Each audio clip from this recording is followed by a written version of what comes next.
leveled, and according to a report, the 20th century created the global institutions that manage war, peace, and economic crisis. And now, the 21st century tests whether trust and solidarity can survive a complex and a multipolar world. Under the theme, of course, global trust and solidarity, can the world unite again? We ask a pressing question. Can nations still come together to face shared global challenges?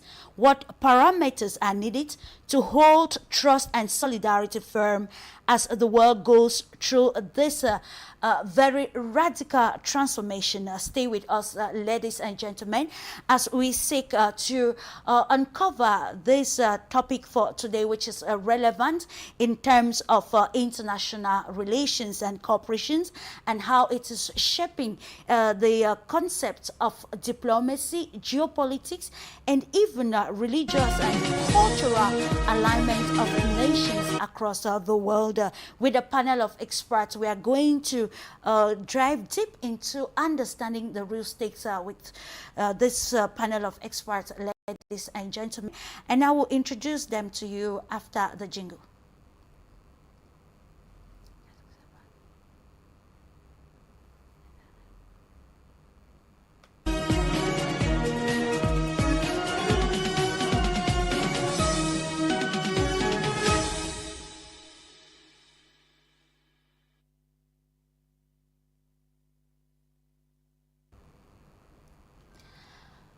Welcome back. If you are just tuning in, this is Global Insight, and like we said already, the question before us is not only to know whether cooperation is possible, but then whether the world can rebuild the confidence needed for meaningful collective actions.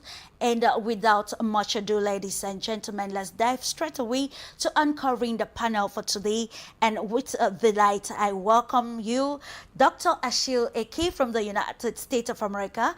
He's joining in his capacity as banker and CEO, Washington Valuation Group, and also corporate finance expert. It's a pleasure having you on this edition of Global Insights.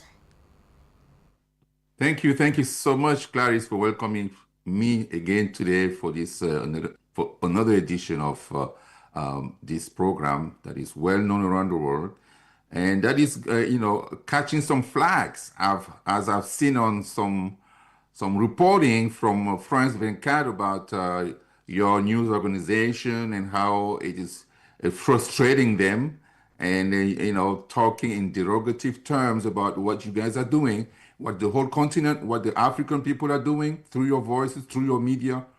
So it's another expression of frustration from France and all the neo-colonizers that we have around. They don't want to see Africans fight for themselves. They don't want to see success from Africa. They don't want to see Africans fighting for their own interests, right? So they don't care about what we think. They think they have to think for us. We can't think for ourselves. Right. So when I heard that video, I felt like, wow, this is another another hit job on Africans, but it's not going to deter us. We're going to stand strong. Africans want to liberate themselves from, the ostracism that it's been suffering for 800, maybe 1,000 years. And so we are going to do everything we can to find our own ways, just like we've seen other countries like Iran fighting their own ways today. Other countries that have liberated themselves, China, all these countries that have had the opportunity to become leaders today. So the continent as a whole, is moving slowly. Maybe we don't see it right away in our eyes, but it's moving. Things are moving step by step, and every day we see differences being made by new leadership, new thinking, and the impact of the diaspora that we are here. That is really very important in changing mentalities, in helping finance our own projects instead of just instead of asking for the European unions to fund, for example, the African Union, right? So we have to find ways to finance our own development, and the diaspora is available. And I'm glad I'm here to talk about this wonderful topic that we're going to be sharing with our listeners today. Thank you so much for the invitation, and sorry for this long introduction. So much, of course, Dr. Achille Eki, for always accompanying us in this journey of news giving, rewriting the principle of journalism in Africa, especially with major global trends. How can Africa shape its own narrative to be able to foster its complete sovereignty?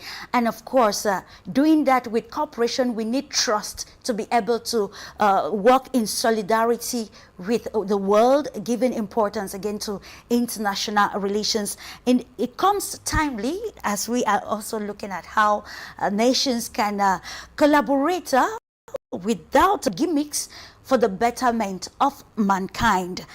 Let's now welcome you, SAURABH Sharma, International Relations Expert, Assistant Professor of Political Sciences. You're joining us from India. And of course, thank you so much for giving importance to this informative platform, Global Insight again.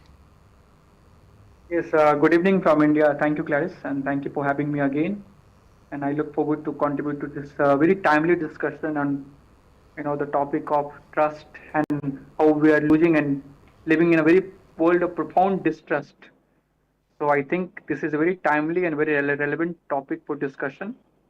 And I believe that we are going to have a profound discussion and set of ideas being shared in this panel. Thank you. Thank you for giving us your time. In Algeria, we are welcoming Professor LAEED ZAGHLAMI, Algiers University, Faculty of Information and Communication, of course, a media expert that is joining us to contemplate or discuss on this very important topic, trust and solidarity, and of course seeing the aspect of trust and solidarity in line with media agency. You are most welcome to the program this day, Professor.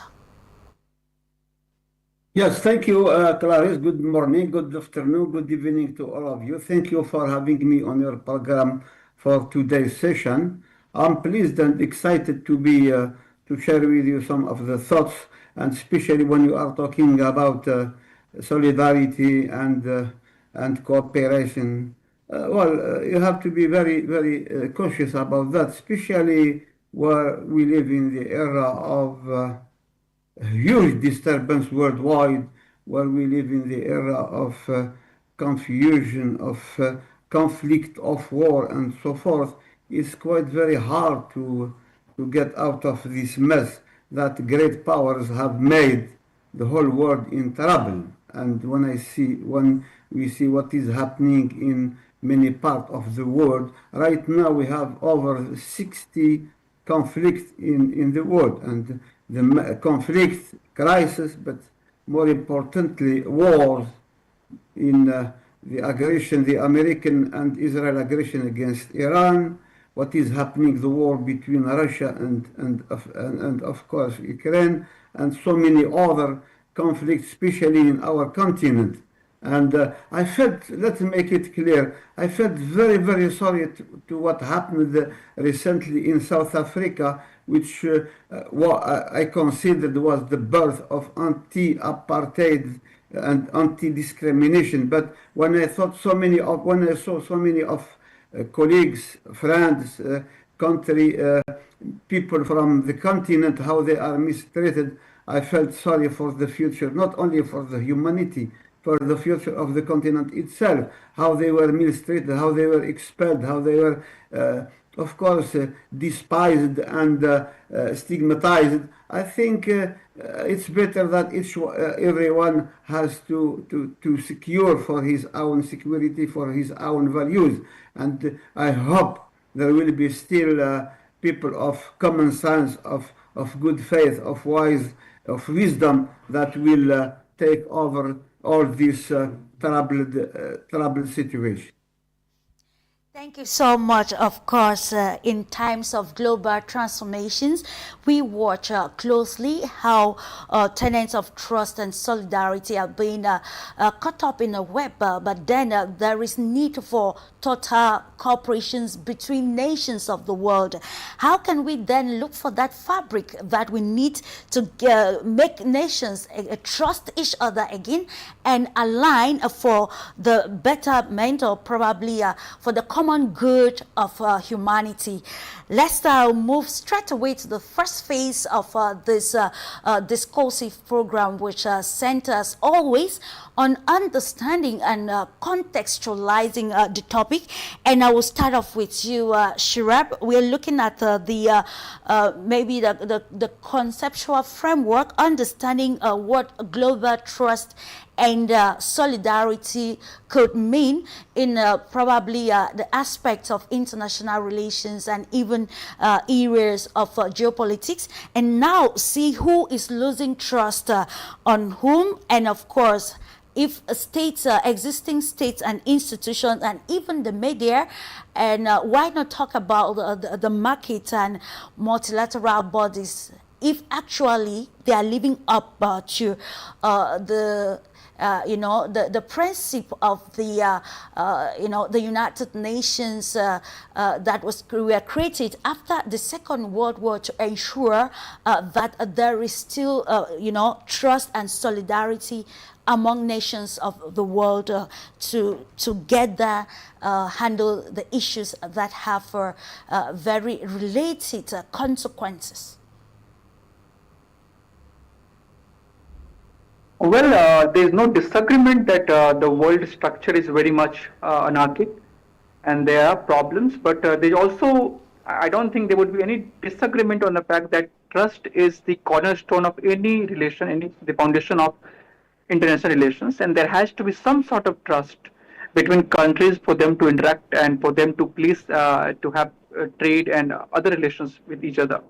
And I think the times we are living in, it is an age of profound mistrust. We are seeing wars, we are seeing borders, violations, tariffs all over and everywhere across the world.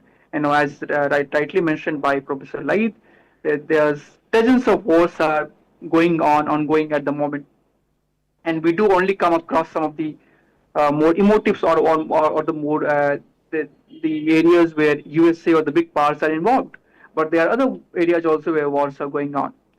So in that sense, the world is very much fractured, and what Mark said in his famous speech at Davos, that this is not mere transition, but a rupture, and that rupture that is going to shape and to bring an end to the highly romanticized idea of liberal international order, and based on rules, shared rules, norms, and which was widely accepted. I would like you to go back to the speech of Harry Truman in 1945 and see what Harry Truman says in his speech. He says that USA, despite being coming up as a victor of the World War II and being the world's largest power in economic terms, in military terms, in political terms, and still he says that USA will have to resign from being, to resign the privilege of taking everything on its own whims and fancies, and it has to abide by the rules and order that would be universally applicable. Now you juxtapose that speech with the speech that President Trump makes at Davos this year, and you will find the difference. You will find the trajectory. You will find the path that not only USA but the entire world has crossed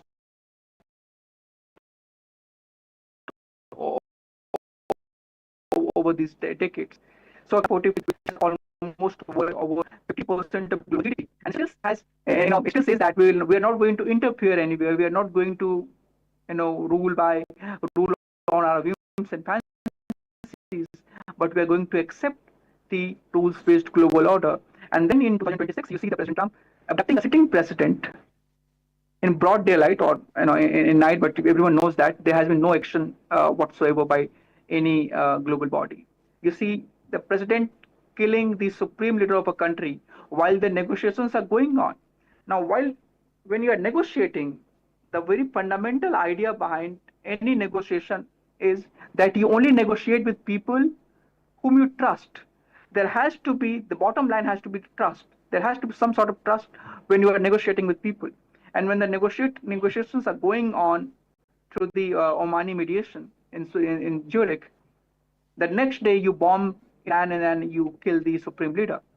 So we are not. I'm not going to defend the Iranian leadership, but the way all of this has been happening and has been taking place, it poses a very significant question on the idea of whether what is going to happen to the global idea of trust, and is there any trust left? Can we trust anyone? Because one day you are seeing tariffs being imposed, the other day you're seeing the tariffs being increased, the other day you see tariffs reduced, the next day you do not know. One day you hear the Hormuz is open, the other day you hear that it is closed. One day you hear that the MOU has come into effect, the other day you are seeing bombardments taking place. So all this poses very significant and important questions on the idea of how countries are and how we as a member of the global world are going to interact, because in this world, at least in this globalized setup, we cannot be isolated, sedentary from the developments, and therefore, unless and until we do reinvent an order where the idea of rules-based global order are not only quoted but followed, when these are not selectively applied but universally applicable, then only I think that's the only way forward.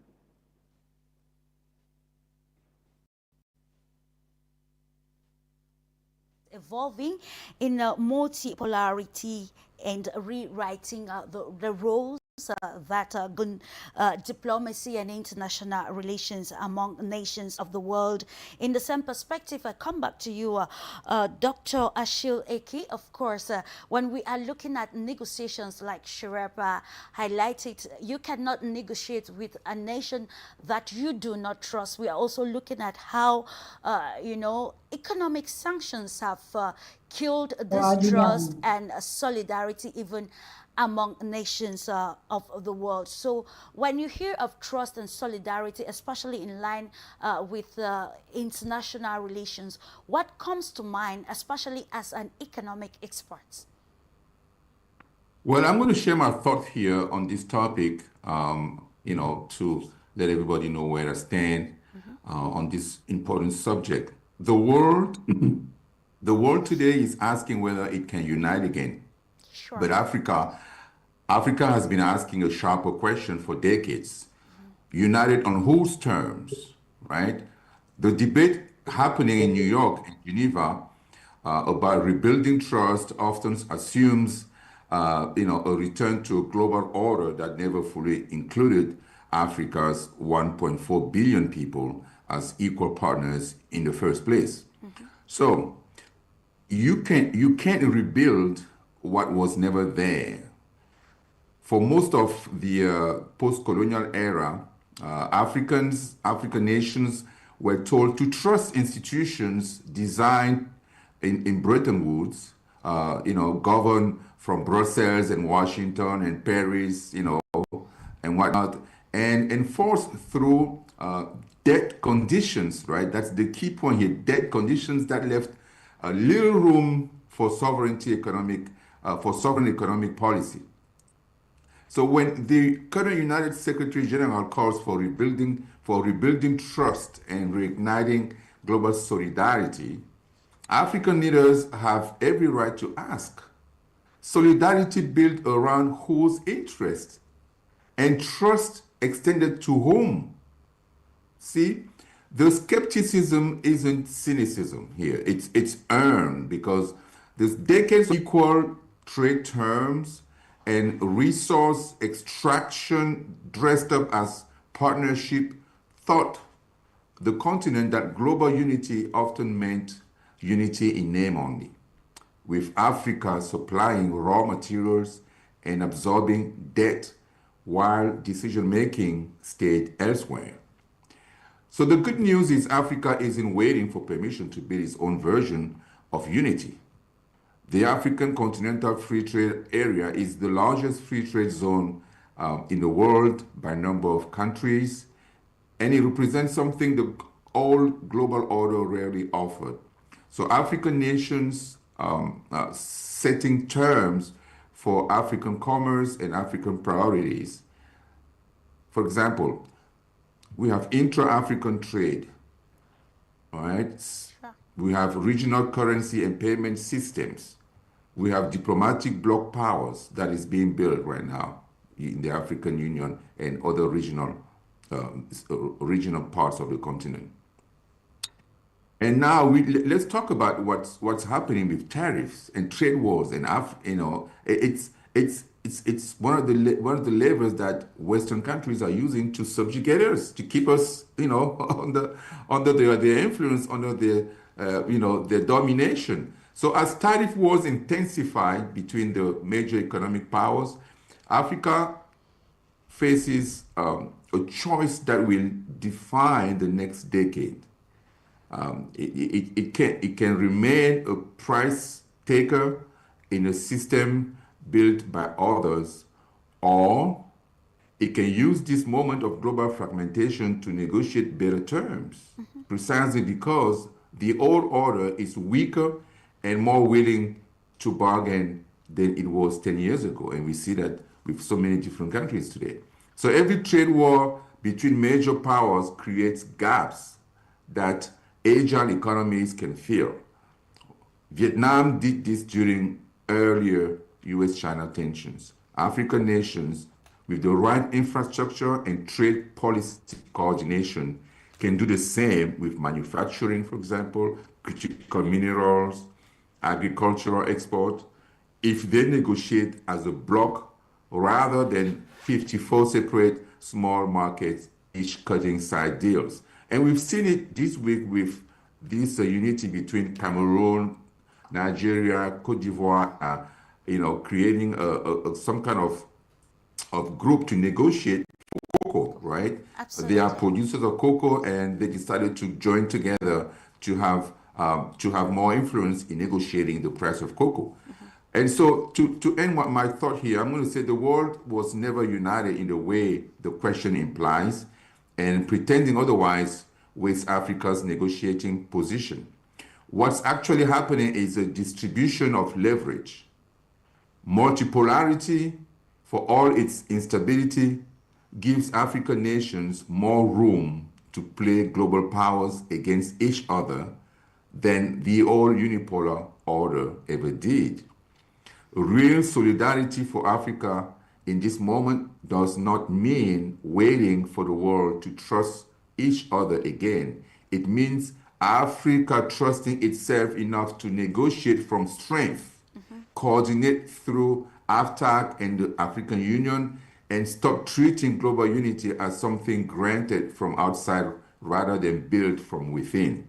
That's the point of view that I wanted to share with you today. Thank you for listening. Thank you so much for the great introduction, Dr. Achille Eki.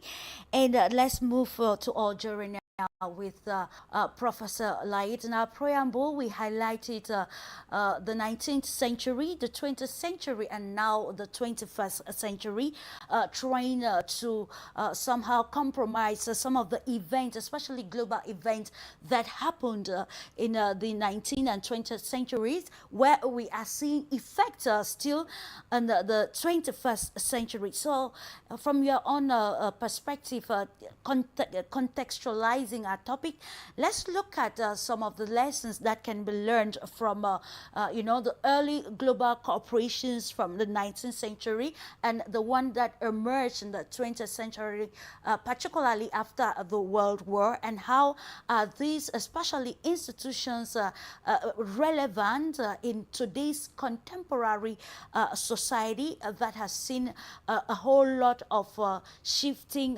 dynamics and alliances, among nations of the world, and how can we make the change be more constructive rather than a tumultuous or radical one, like SAURABH highlighted the case of Iran and other areas of the world. Clarisse, I think the ordeal that the world faces now, it starts by the end of the Second World War II, 1945. And exactly the Yalta Agreement, which divide the world in East and West sphere. I think since that, the emerging countries or the developing countries, or I would say that agreement between East and West was done at the expense of the rest of the world. It looks like the world is repeating, the history is repeating itself. Right now, we speak about the global South. Against whom? Against the Western countries, which are still abusing and dominating and spoiling, and of course, all the resources of the developing countries. And the system that has been erected, the United Nations system, between brackets, has been erected since the Second World War, has come to the end. And time has come that we should reflect, we should think of how to rebuild a new, I would say, fair and balanced United Nations system. Otherwise, we will get more crisis and more collapse. I mean, everyone knows now that with President Donald Trump, he doesn't care at all about multilateralism. He does not care about the role of United Nations. So how on earth can you accept this fait accompli? And of course, we had in 1960s the emergence of what we call the no-aligned movement, which still prevailing, but frankly speaking, it is not relevant anymore, although the ideas are still valid. But because of, I would say, political and financial and, of course, reason, interest, they don't care anymore. Justice, independence, these values have been left out of the stream and nobody is caring. Now we have, as Donald Trump put it rightly, peace through strength. And exactly so, if we want a peace, you have to use the, of course, you have to use the force. You have to be strong. And that's what we see particularly in within the pains, as you mentioned, in Iran. I'm not fatalistic, but I am realistic. So what we do, we have now to try to adapt ourselves to the new situation where values of help, of solidarity, of support are no more on the priority. And we are now living in we have now the rise of what we call the rise of empires.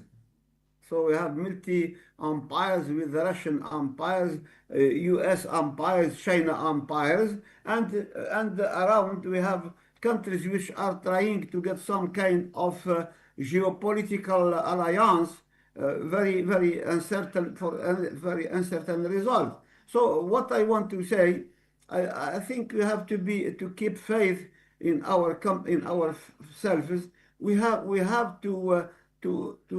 to get people, countries united against all this situation which are making the world even more insecure. Okay. Indeed, thank you. We look at the things making the world insecure, but then can trust and real solidarity bring about security in the world along lines of diplomacy, economic, and geopolitics, even religion, as we can see that we need trust in every aspect of life. Of just being informed that Purnima Anand has joined the conversation already. She is joining us from India, and when we are talking about global transformation, we are also looking at the role of think tanks, the ones that are not actually attached to the traditional world order or the rules-based order.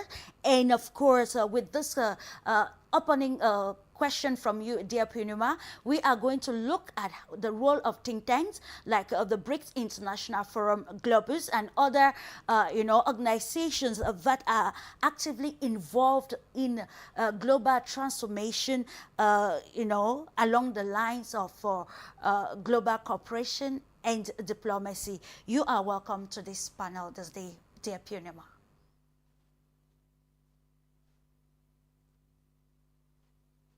Your microphone, Purnima. Good evening. Good evening, madam. You are welcome. Hello, everybody. I am very Hello. happy to meet all of you. It's an honor to stand before you today on the Global Insight platform. We gather at a unique junction in human history, a time when our technology capability to connect has never been greater, yet our psychological and political distances has rarely felt more vast. If we look at the headlines, the instinctive answer might look bleak. We see a world navigating what historians call a polycrisis, simultaneously overlapping fractures across geopolitics, economic security, and environmental survival. We see the erosion of multilateralism, the rise of defensive nationalism, and deep-seated cynicism that has crept into our international institutions. For decades, globalism promised a rising tide that would lift all boats, and in many ways it did. It lifted hundreds of millions out of poverty and forged unprecedented supply chains, but it also left vast communities stranded on the shores of inequality. When the global system fails to protect the vulnerable lost faith in the system. The loss of faith has birthed a dangerous illusion, the illusion of isolation, the belief that a nation can build walls high enough or economies self-reliant enough to weather global storms alone. But history is a stubborn teacher, and its lessons are clear. The defining crises of our era carry no passports and respect no borders. A changing climate does not halt at national boundaries. A viral pathogen does not pause for geopolitical standoffs. Financial instability, no one hemisphere echoes instantly in the livelihood of another. We are locked in an inaccessible network of mutuality. The concept of absolute isolated sovereignty is an anachronism in an interconnected biosphere.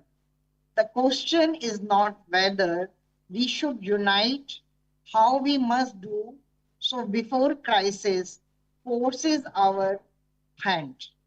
How then do we rebuild global trust? Trust is not built on signed treaties that are discarded when political tides shift. Trust is not productive of beautifully worded declarations at international summits. Trust is a muscle, and like any muscle, it grows stronger only through consistent, uncomfortable exercises. To unite again, we must pivot from theoretical solidarity to operational solidarity. Operational solidarity means rewriting the rules of engagement. Look at our global financial architectures and multilateral institutions. Many were built in the mid of 20th century, reflecting a world that no longer exists. To build trust with global south and emerging economies, this institution must transform. Now BRICS is rising. They must offer genuine representation, equitable health system, distribution during health crisis, and fair access to climate financing. When wealthy nations pledge support for climate transition but default on their promises, trust fractures. When resource-rich regions are treated merely as supply sources rather than equal partners in progress, trust fractures. Solidarity collapse. Rebuilding trust requires a courageous commitment to equality. It means acknowledging that global stability is a collective investment, not a zero-sum game. Thank you. We will continue with Thank you other so much. participants. I will stay with you, dear Purnima, with what you've said so succinctly. We want to look at the recent events, of course, that marked the sphere of defense. You highlighted security as well. Recently, there was a NATO summit, and at the end, you know, we saw a communique where leaders pledge more support, and of course in line with the Ukraine crisis. And now we are still looking at what is happening in Iran. We know there is a renewed fighting after a failed somehow ceasefire in the region because of conflicting ideas and interests that seems not to you know, bring some sort of understanding or a common ground for real solutions that will ensure this global stability that you just highlighted. So then let's try to look at how, you know, the fact that this trust has been hijacked.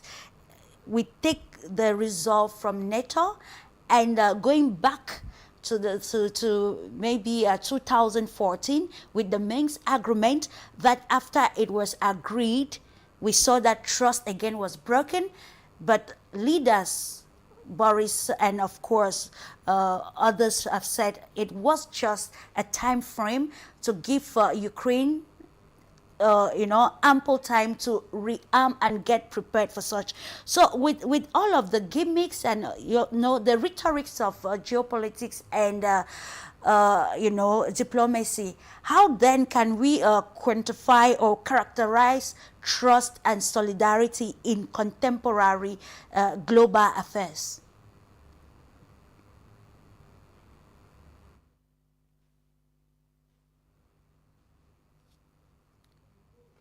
Your mic is muted, dear Purnima. The question is directed to you. Purnima, your microphone is closed. Okay. Yes, now it is okay? Yes, it's Yes. okay. It's okay, please. Clarisse, the question you asked, the bridges of soft power and human connection. Absolutely. This is important. While structural reform must happen from the top down, true solidarity is forged from the ground up. It lives in the bridges built by civil society, cultural exchange, education, and shared human enterprises. As someone who has consistently believed in the power of international collaboration, I see incredible hope in the younger generation. Our youth do not view the world through the rigid ideological prism of the past century. They communicate across borders instantly. They collaborate on open source solutions for sustainability. They share a collective anxiety about the planet, but also a collective ambition to fix it. We must empower this organic, human-centric globalization. by fostering partnership in science, technology, and grassroots diplomacy, people-to-people contact. We build a resilient safety net of human connection. This network can hold our world together even when formal political channels are strained. When government struggle to talk, citizens, scientists, and creators must keep the dialogue alive. My answer to you today is an unyielding, deliberate yes, but it will not happen by default, and it will not happen by wishing for a return to an idealized past. The old version of global unity is gone. NATO importance is finished, and now we need new institution, new democratic institution, and new people-to-people organization. We must build a new one that is more inclusive, more resilient, and deeply rooted in mutual accountability. Unity does not mean uniformity. It does not require nation to surrender their unique identities, cultures, or legitimate interests. True global solidarity is a mosaic, not a monolith. It is the understanding that our differences make our collective wisdom richer as long as we are bound by a shared commitment to human dignity and survival. We stand at a crossroad of legacy. We can either be the generation that allowed cynical fragmentation to pull our world apart, or we can be the architect who looked at the fractures and choose to build stronger, more equitable bridges. This is my observation and my vision to today's topic. And I hope my other colleagues who are speaking today, they will they can comment much better. Thank you.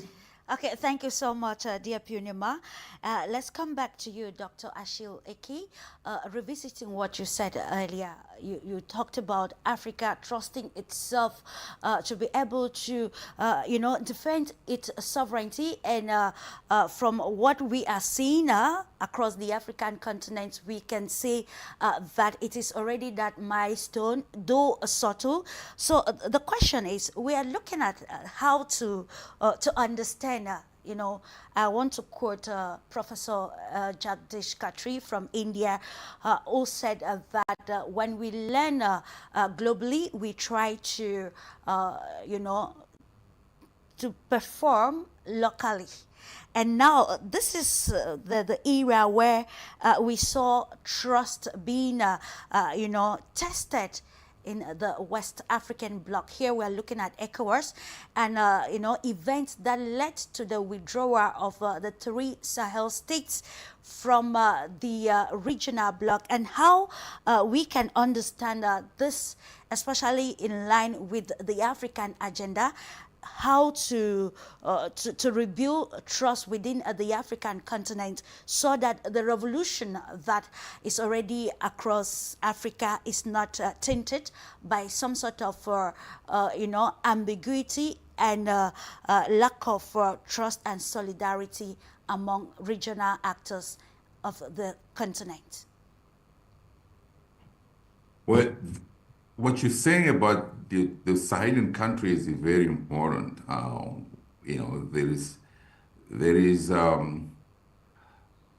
There is a slower move from the African Union, and I'm talking about the recent visit of the Secretary General of the African Union to those Sahelan countries, Mali, Burkina Faso. So it seems like they are trying to cope with what is happening, the changes, the strong leadership that those leaders in those Sahelan countries have shown towards their independence, their freedom to make decisions on their own without any external influence, and they're seeing the progress that's being made. Although it's a little slow, it's a little difficult, at first, but it's moving slowly. And the fact that those countries are undertaking to liberate themselves from the whims of colonial powers is echoing very strongly across the continent and across the world, because they are being looked at as a model for the continent to liberate itself. And the bigger fear of those colonial countries, colonial powers, is to see that template grow. It's their bigger fear to see that example grow in a way that they are not able to control. Because remember, Europe doesn't have anything under its soil, so they're leaning their whole vision is Africa, is how to exploit African resources, as much as possible for free, and without having to spend anything, and to keep their population, at the level that they are living today, and keeping Africa, at the same position, after 60 or 70 years after over 60 years of independence, independence, quote unquote. But it's not gonna hold stronger again. It's not gonna hold anymore, because the people mentality have switched over the years. For the past 15, 20 years, the work that has been done by African media, by Pan-African media, and other Pan-African medias, around the continent, is paying off, and that is creating a situation where they don't know really how to stand, because if they attack us directly, then we can label them as colonial powers who are trying to recolonize Africa again, and they don't want that label. They don't want that label. They don't want the people to be. They don't want them to be perceived as new colonizers, because that connotation has been deemed very dangerous, very devastating for human rights, very devastating for the populations in Africa and the economies in Africa. So they don't want to be associated with that. And so staying away is also not a good option, because they're going to lose their domination on those countries, and let them go free and then do whatever they want, to the point where they will not be able to control them anymore, which is their main aim. Their main aim is to control the leadership in Africa, control the resources, and then and if they can't do that, it's a problem for them. So it's a difficult game that they have to play. So that's why we see presidents like Macron going one direction in the morning, the other direction in the evening. I read somewhere that he said that they have to they have to stay in Africa even by force. I don't know if that quote is correct, but I have to research that. And it's the same president who was saying last year that France should retreat from Africa, remove all these colonial all the military bases from Africa, to let Africans do what they need to do, protect themselves, do whatever they want.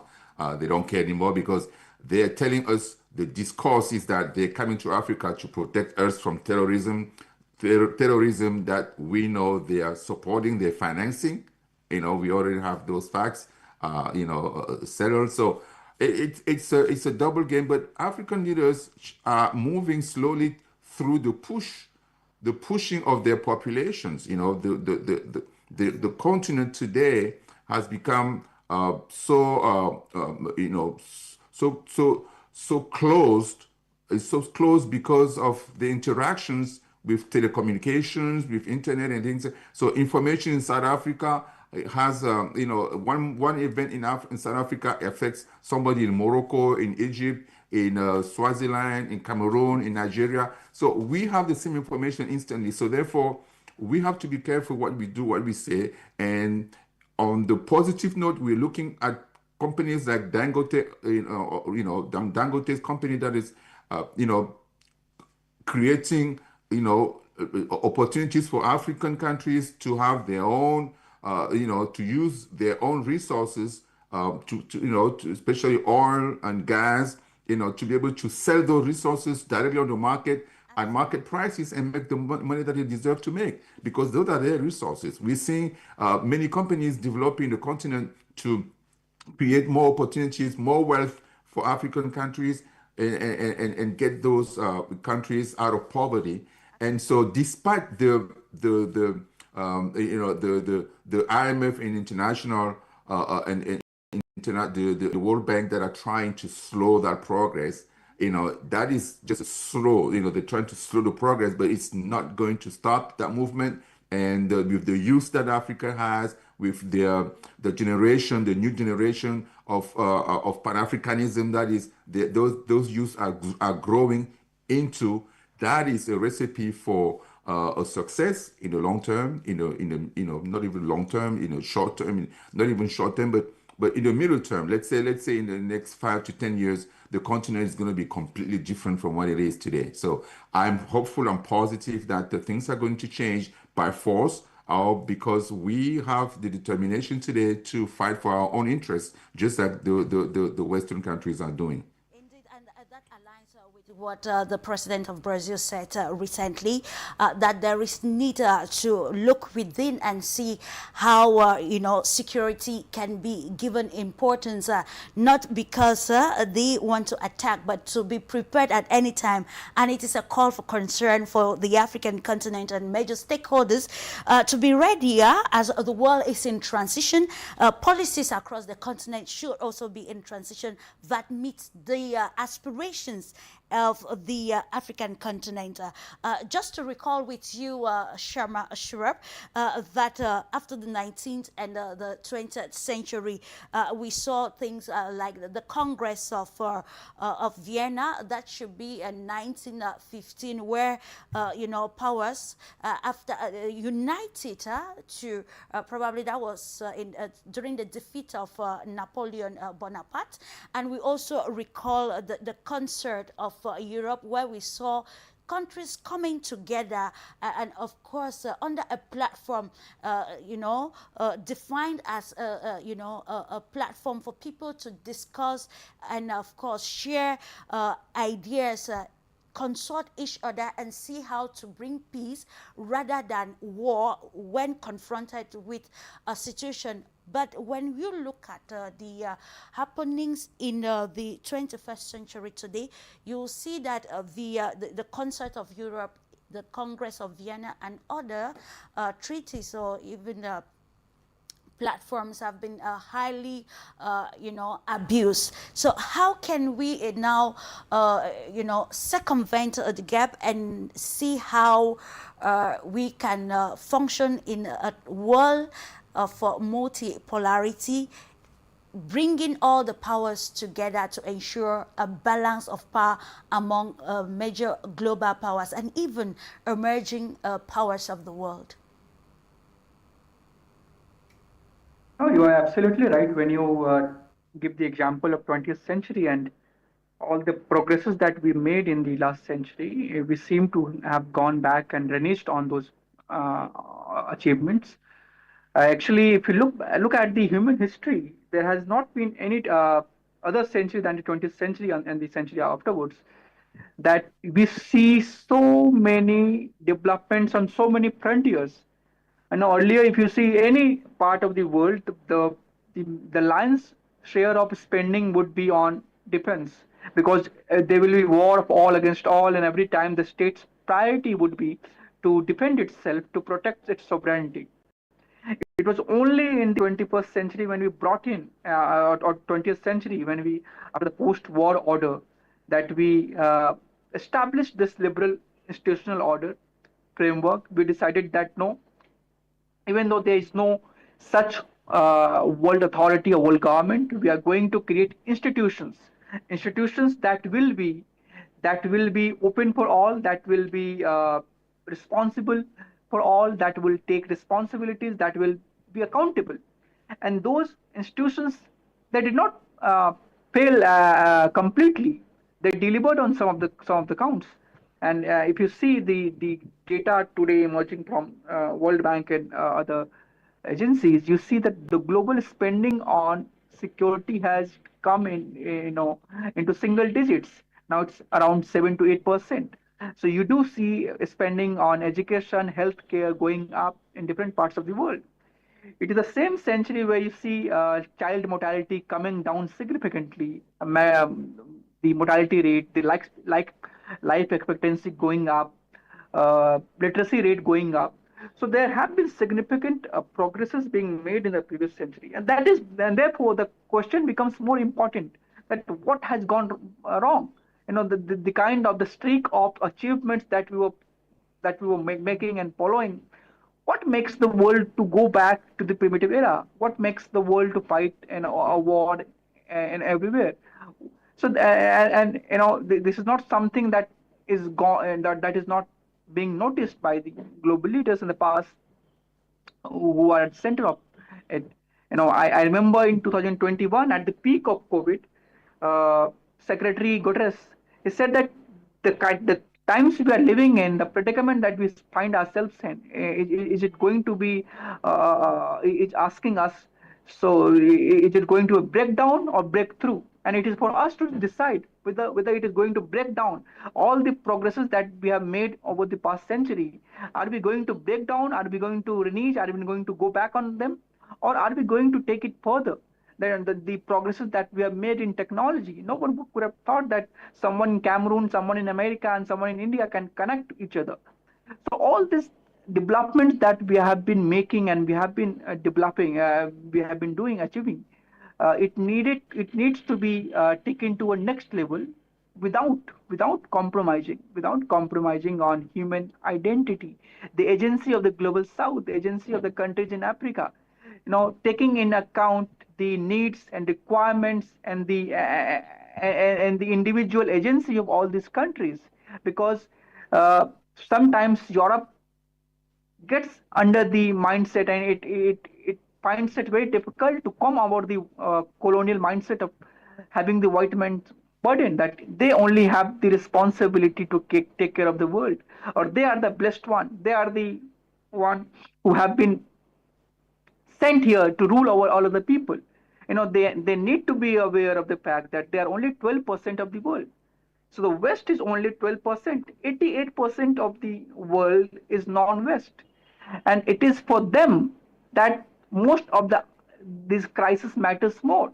Now, if there is war going on, if there is problems happening anywhere in the world, it is not the West that suffers more. It is the people in the global South that suffers. West still has deeper pockets to take care of its economy, but the problem is in those parts of the world where people are literally facing crisis. People are not getting gas. People are not getting oil, and their energy security has been seriously compromised.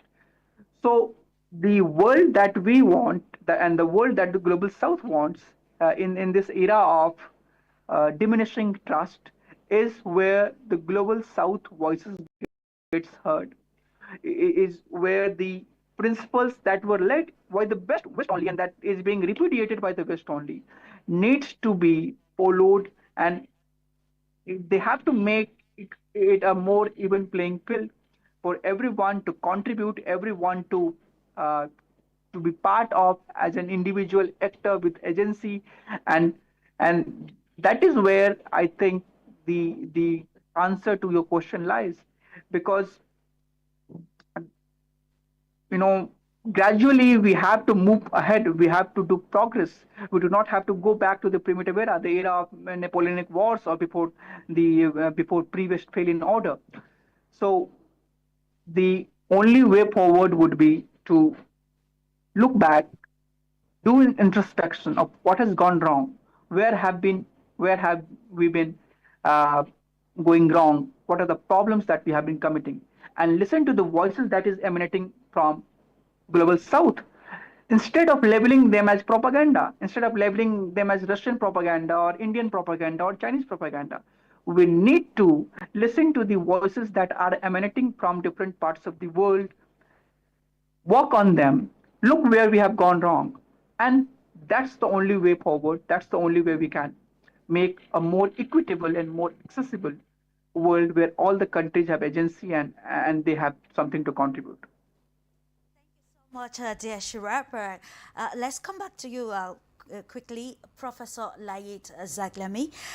We are aware that the world is actually connected, like nations of the world are interconnected, but then trust is weakening day by day because of the happenings. I will take the case of Western Sahara that should be in 2024, where we saw France coming in, of course, back in Morocco and positions in Western Sahara, and of course trying to an extent, according to some analysts, this was just to build some sort of or weaken the ties between Morocco and Algeria, or see them enter into full confrontation.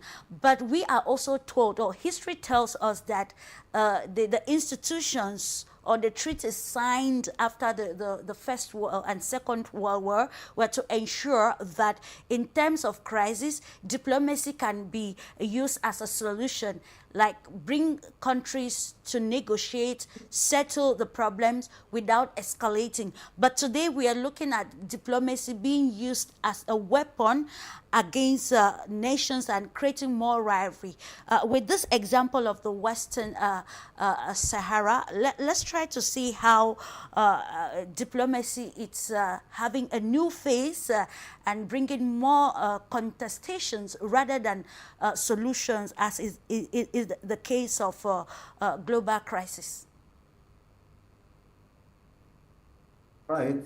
I think what is happening now in North Africa, and particularly in the dispute over Western Sahara, this is, of course, we have to bring to the attention to the public that Western Sahara is just a colonial issue, nothing else. And of course, if we look back to history, it was under Spanish colonization, and during Franco era, the Spanish dictator era, he in 1997 he swapped with Moroccan against his withdrawal from this part of Africa. And of course, afterwards, there was the invasion by Moroccan Royal Air Forces, this part of the territory, and they put the world in the face of fait accompli. There are a series of negotiations, as you said, diplomacy, but in the end of the day, diplomacy didn't work, has not worked, because when you have people in front of you with bad intention, when you are using all kind of alliance, all kind of sophisticated means, technological means, like spying, like of course surveillance and so forth, what can you do? And of course, to add insult to injury, in 2024, the president of France, Emmanuel Macron, unilaterally affirmed his support to the autonomous solution. But while the process of negotiation between Western Sahara and Morocco is under United Nations umbrella as well as African Union. So here again, it's a violation of the integrity, and it's a comeback, it's a return of colonial thought. And just yesterday, for instance, the Prime Minister of France with 3 or 4 of his cabinet went to Morocco just to support and to express their deep support, because not only they are about to sign an unprecedented agreement of friendship between Morocco and France. So it's one way or the other to I would say, a provocation to those who are working towards a pacific solution, I would say a diplomatic solution. But what makes things even worse is that when you have countries which are a member of the Security Council are supporting the Moroccan isolated solution. And you have, of course, we have to remember that in 2020 there was an agreement in which Morocco recognized Israel And in response, Donald Trump admitted the Moroccanization of Western Sahara. You see, there are swap between the two countries, and of course, Africa, your African Union has always asked for solution for African problems. But what I want to say, now we come to the conclusion that you have to use both at the same time. Diplomatic means, as you said, Clarisse, I mean soft power, but also we have to use hard power, because if you are weak, you are almost swallowed by the big countries. That's why we have to fight for yourselves. We have to defend yourselves. And if you expect a solution, if you expect any solution, if you expect, I mean, any opportunity to solve the problem peacefully, you are just completely out of the touch with reality. Right now, what has the United Nations done until now? Nothing. Nothing. The problem is we have ceasefire 1991. Until now, of course, Western Sahara has resumed its fight against Moroccan, but the solution is quite far away from being reached, because we have the support of, as I said, so many Western countries.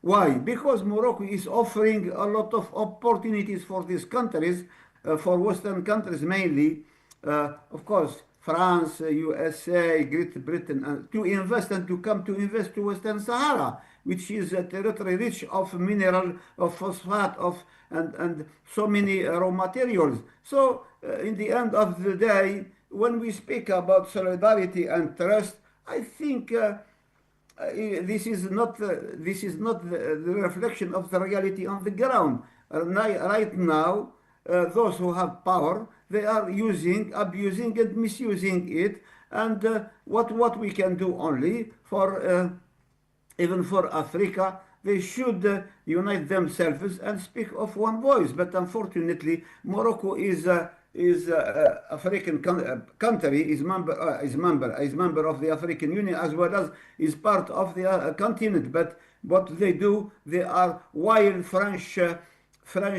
military soldiers have been ousted from, let's see, from Chad, from Mali, from Niger, from Burkina Faso, Morocco is offering them on the backyard. They are offering them an opportunity to come back to Africa through their doors. This is the rules. This is the games, and I don't think Africa can do a lot, because even Africans themselves, I see that in some part of Africa, some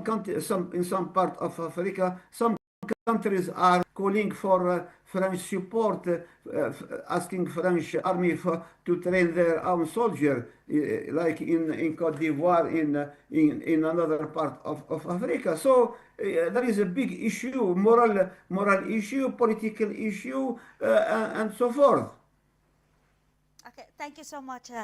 Just to let you know, ladies and gentlemen, if you are just tuning in, you must welcome to the Pan-African media on the platform Global Insight, brought to you by Globus. Here we bring topics of global interest on the table for discussions. It is a knowledge sharing program, and which aligns with the agenda of the African continent and the agenda of a new world of transformation, the one that prioritizes people-to-people diplomacy, the one that prioritizes conversations that will limit instability across the world. Unfortunately, the work is always interpreted differently by different people for different reasons, but we continue to ride on with what is very utmost educating the world through news giving. And we come to this aspect, continuing with the conversation with you, Shirab. Let's look at on the aspect still of diplomacy.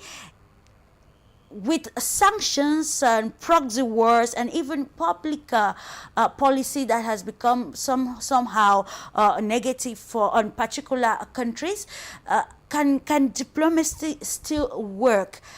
Let's take the example recently. the economic sanctions on Russian oil seems to be indirectly affecting India, China, and others. Recently, the Senate in the United States actually said and actually giving Donald Trump the right to impose a 100% tariff on countries like India and China buying Russian oil. We know recently that the two countries, India and China and the US, were trying to resolve some economic wars. But then let's look at the place of diplomacy in managing contemporary crisis with this extended agenda setting that has to do with proxy wars and sanctions. Well, absolutely. I do not discount the role of diplomacy to make things work and bring us to a place where we were. But let me give you what the hypocrisy and duality on where these sanctions are placed on. Just last week we had NATO summit in Ankara in Turkey, and you saw that USA has been sanctioning Turkey or that it will not sell F-35 to Turkey because Turkey has bought S-400 from Russia. But just after the deal, just after the summit, President Trump announced that USA is looking forward to sell F-35 to Turkey, even though it still comes under CATSA, which was brought in during Trump's first administration. CATSA, which is countering American adversaries through Sanctions Act. Now coming to the Indian version of sanctions, there has been renewed talks of sanctioning countries which are buying Russian oil. Now, if you look back in 2022, when the war started and the world was just coming out of COVID crisis, the world was already in a state of flux. It was the Americans, President Biden himself called upon the Indian leadership and asked them, requested them, to put it more specifically, requested them to purchase Russian oil that is in the market so that the price can be softened. The prices that were going up, and India being one of the biggest buyers of Russian oil, of energy requirements, even though India was not buying oil from Russia, the traditional sources of India were Iraq, Iran, and India had to suspend its oil and buying oil from Iran because of these sanctions. So once you block all the energy sources that are available to a country developing at a pace like India, which has unsatiable energy requirements, how do you believe and how do you think that India is going to meet up its energy requirements, or any other country is going to meet up its requirements? USA had placed sanctions on Venezuela until they abducted the president. USA had placed sanctions on Iran, and now when it suits you, when the crisis seems to be over and you are getting oil from Venezuela, you are getting oil from different parts of the world, USA is itself a big producer of oil, unlike India.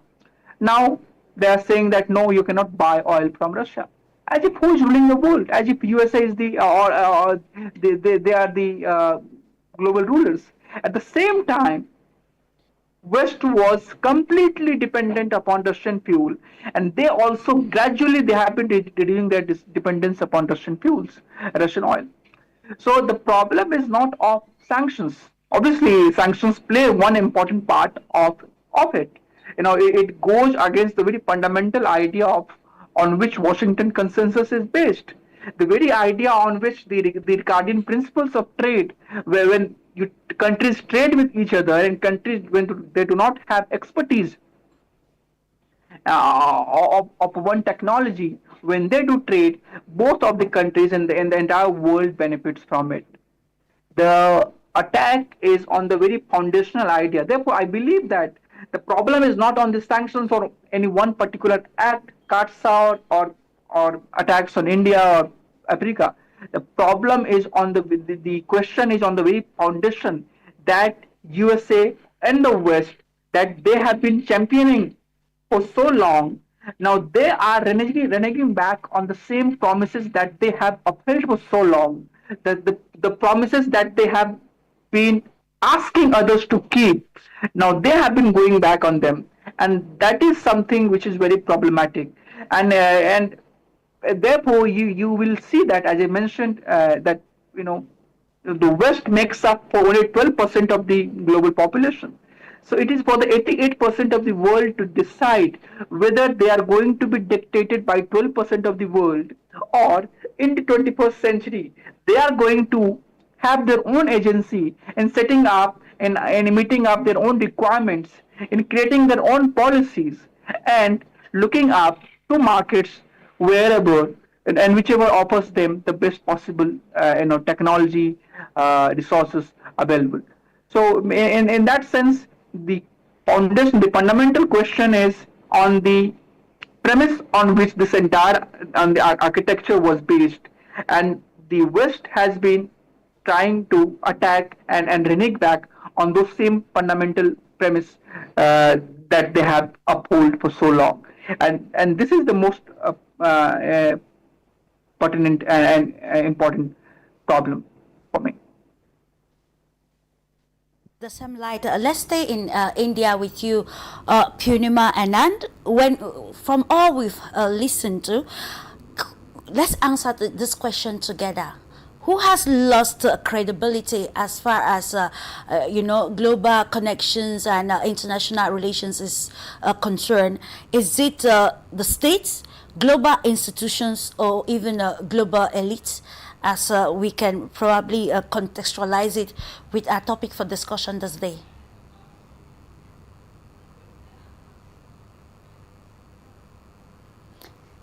Purnima Anand? Yes, Clarisse, I am question because we are in 21st century of digitalization. Now, United Nations bodies which were working for all countries like IMF, World Bank, and other WHO, WTO. These all institutions were developed after Second World War. And now during digitalization, as I said earlier, that that time is past. Now we are in different time, and we have to consider what new generation is thinking, and what is the need of new generation, and what harm we give to the environment, and what development we are doing. We are everywhere interested to cut the trees and to build the high-rise buildings. So this is our development. But is it true? We need food. And if we will compare two industries, agriculture industry as well as development industry, which is developing machines, which is developing high-rise infrastructure, which is developing nuclear weapons, which is developing nuclear atomic power stations. So these two developments with nature and artificial development, we need to compare. In all artificial machine development and infrastructure development, the project cost decline after 10 years. But in agriculture, if you will think, every seed gives so much of the cultivation, fruit, vegetable, and the things. And we are not considering agriculture as an industry for human growth. We are considering artificial industries for the human growth. This is a major difference. This is a border where we need to think. The unity, where unity will come, where trust will come. Trust is not a something product. It is a feeling. It is trust developed when our culture, our society, our civilization, our generations are satisfied. And what we are needed, we should gain. But during last 80 years, by United Nations and international organization, artificial trust was developed that we all are human beings, we all are equal, we all will get equal food and good caustic clothes and health and everything. But we saw during COVID, as Saurabh mentioned many times about COVID. Even we did not got equally all the vaccines for all countries. Africa suffered, Asia suffered, and whatever high level health development Europe had, they were also not able to succeed. That means this all artificial development, which is developed by the machinery and high-end infrastructure, is not real. We need to understand it. And we should turn towards environment, towards natural development, and towards our feeling of love and care for each other. That will build the trust and that will give us the sustainable future for the next generations. Now we stand at a crossroad of legacy. We need to choose our world because the previous policies and strategies of the United Nations and international institutions is not giving us full trust. And we are searching new avenues, new groups like G7 and BRICS, SCO, and South Global South organizations. So we are searching our future in these groups. We are not satisfied with the previous institution.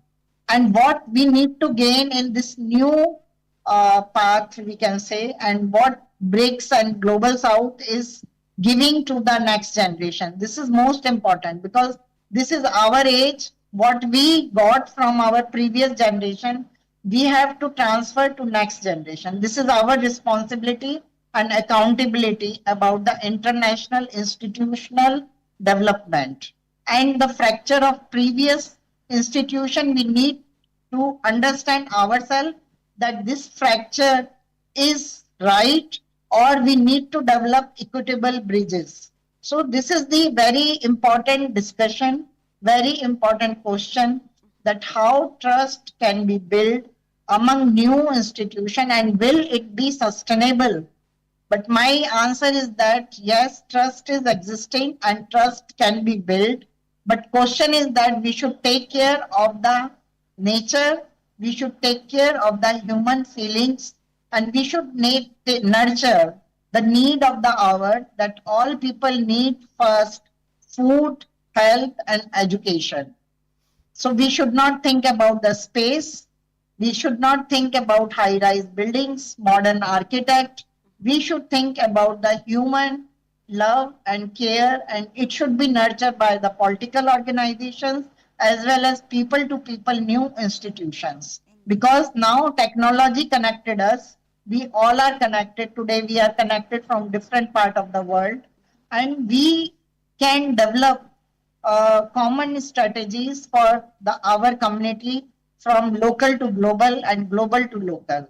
We can connect, we can trade, we can understand the problems of our near communities. And religious partitions are also very big question, because after all development, human being thinks that their cultural civilizations are strong due to religions.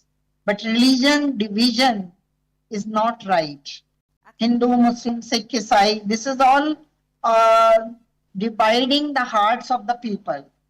Religion gives us the stability for our mind, for our soul, that God is there, cosmos is there, universe is there. But the spiritual leaders, we should not divide us on religions, on partition of the borders. Political alliances divide us by the borders, and religious leaders divide us by the religion. So we need such institution which understand and which rewrite the humanity on love and care basis. And we should understand that we all are united for the better world, for better earth, for the green earth, and for the overall humanity united by the love and unity.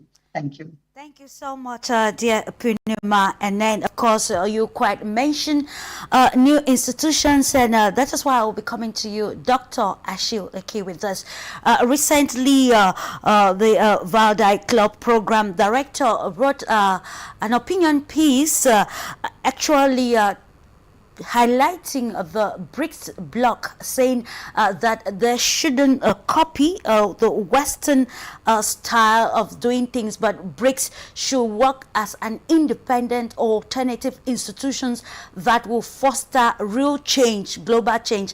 And this opinion piece highlighted the African continent, that BRICS can work practically to ensure that total stability comes back to the Sahel region of the West African states. So now we are looking at, how Africa can take advantage, seize the opportunity, from this global power rivalries to actually create a fertile scope to champion its own agenda in a world that is in transition. Remember, if today many countries in Africa or even media personalities are being tagged as Russian propagandists or pro-Russian, it's actually because of an alternative information that is shaping the media space in Africa. So how can our policymakers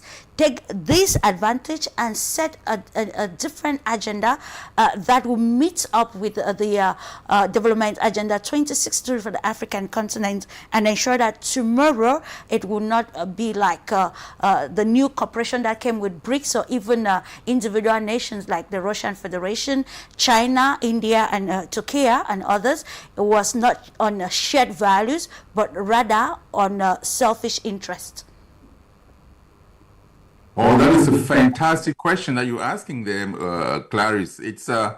It's a wonderful question, because it allows us to be able to talk about what Africa needs to do for itself, and the most important thing for Africa is to unite and have a shared vision. I think the shared vision with unity will be a powerful tool that they can use to be able to free themselves from all these pressures that they're getting from global powers. Like my friend SHARMA mentioned earlier, the 12% of people that are ruling 88% of the world is unacceptable, right? So we have to do our own parts. And one of the things that they use, one of the tools that those countries use, is always division. They divide us in different religion, gender, culture, and then they play us with their own medias. They play us very well, and they use us against each other, financing wars, financing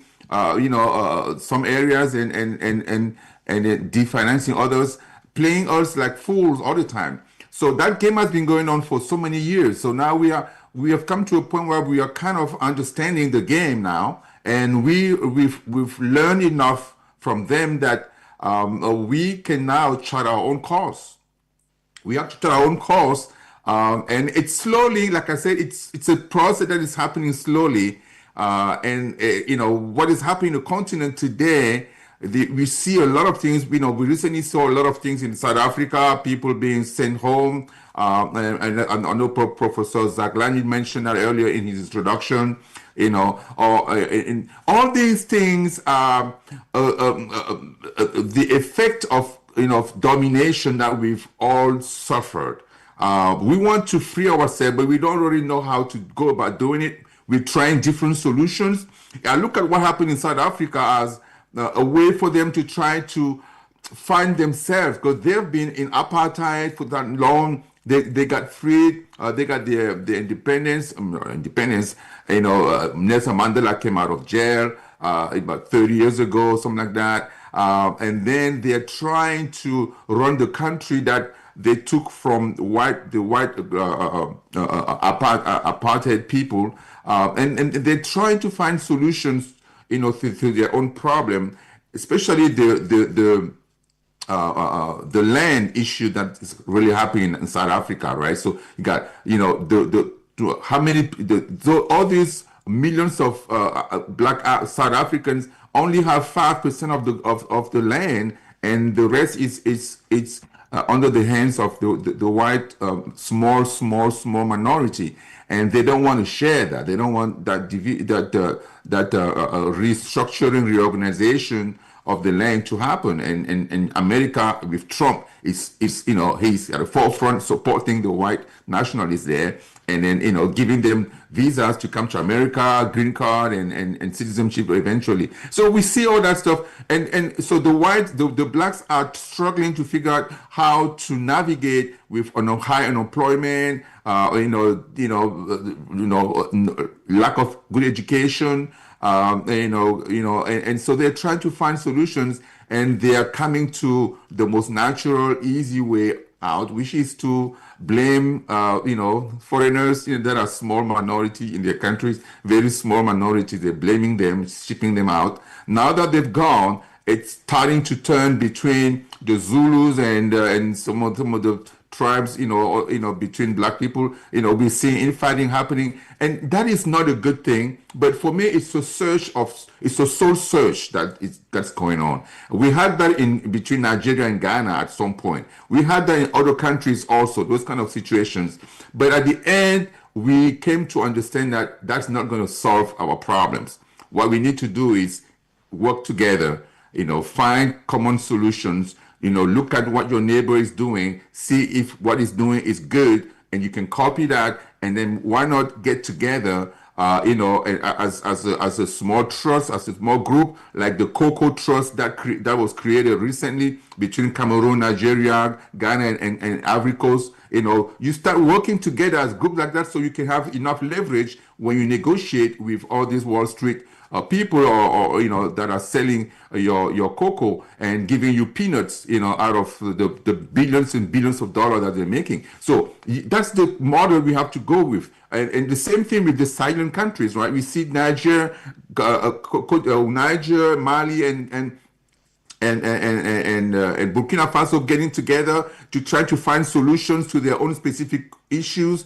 Those are the models that we need to find. You need to, because that's the way we're going to find the strength to negotiate in force and be able to free ourselves, at least make all our own decisions to our own interests that serves our own interests instead of serving the interests of the West. So those are the solutions that I think are going to be working for the short and the long term. But overall, the idea is to have that vision. We have this the African Union 2063 vision that is being delineated right now. Different parts of the continents are applying, are using that vision to try to get to specific, to find specific solutions to the issues, and that is a good way to go. But we need to reinforce that with more of our own institutions, our own leadership, trying to count on us. And this is where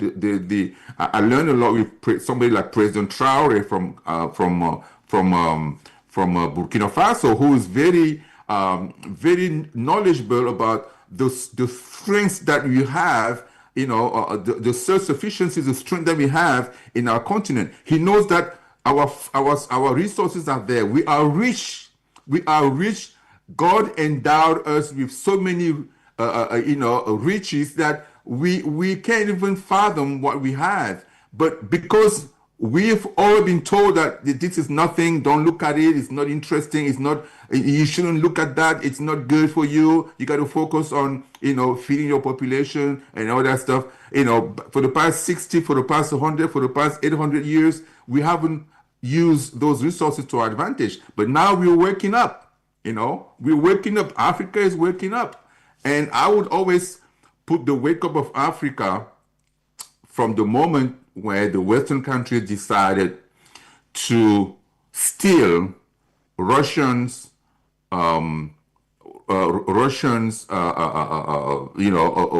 currency, Russian money that was sitting in their bank. At that moment, the world said, "Whoa! If Western countries can steal Russians, Russian reserves, then we can't trust anybody anymore. with our money. And the whole world changed from that moment. That is the moment, the timing point where things have started going south for the Western countries. At that moment, all the world decided, wait a minute, we have to start, changing the way we invest, we save our money in Western institutions. And BRICS became a very good environment for those countries to get together and create their own specific, system, whether it's a SPAS system, whether it's, all the different banks that BRICS have created already. And so that is the basis from where every country led by China and Russia is trying to go now eastward to free themselves from the power that the Western countries have abused the world, and therefore they are going to find solutions, in the South, with all the global South countries trying to find solutions, and in working together as a global South, Africa can find its own voice, its own support, its own ways of doing trade, is doing commerce and financing their growth, financing the economy, financing the development through South-South relationship, South-South institutions, and that will be a leverage that African can use to create his own development, to find his own way. So those are tools that are available, and I'm glad that the continent has woken up and everybody is using that the opportunity today to try to chart its own way. It's going to happen at different pace in different parts of the continent, but it's happening nonetheless. And we hope that in the next 10 to 20 years, the continent is going to be a different place to be. It's going to be a different place, if all stakeholders, particularly African media, set the right agenda for the African continent. Every revolution comes with communication or narratives, or maybe it starts from there before leading us to the broader agenda. And let's come to you, Professor LAEED ZAGHLAMI. We've highlighted, of course, it's no news that the world is seemingly fragmented because of shifting alliances, realliances, and of course, new definitions of key terms like diplomacy, geopolitics, and other aspects. But then, when we're talking about trust and solidarity, it cannot exist without nations collaborating. So can we ask this question and maybe answer together? Do you see a scenario where BRICS Plus and the G20, G7, the International Monetary Fund, the World Bank, the United Nations, and other multilateral institutions coexist for the betterment, or probably to curtail the instability that we have in the world at the moment? You mentioned the key word, fragmentation. We are witnessing more fragmentation than before. Sure. And I don't foresee any prospect for more cohesion and more coherence between different countries. Because great powers are at the basis of this fragmentation. They are creating all sorts of fragmentation and problems, dissension all over the world. And how can we speak about cohesion, about trust, about solidarity, when those great powers who have, of course, diplomacy, who have the diplomatic tools, the economic tools, and more importantly, the military tools, they don't care at all about cohesion, about solidarity, about trust. All what they care is for their own, of course, leadership, for their own interest and for their own geostrategic interest. And that's what we see. Maybe in the near future, maybe there will be an attempt in different parts of the world to get some kind of, let's say, continental let's say, not continent, not necessarily on the level of continent, but on the level of the region, some kind of alliances, like it is now the case with ASEAN in Asia. So China is, well, I have to praise the attitude of China. China is not asking, is not being bellicist countries, but they all ask for peaceful, positive peace in the world, while we have USA particularly, which is, of course, advocating war, as I mentioned earlier, peace through war, through hegemony, and cannot. So, but I'm sure, of course,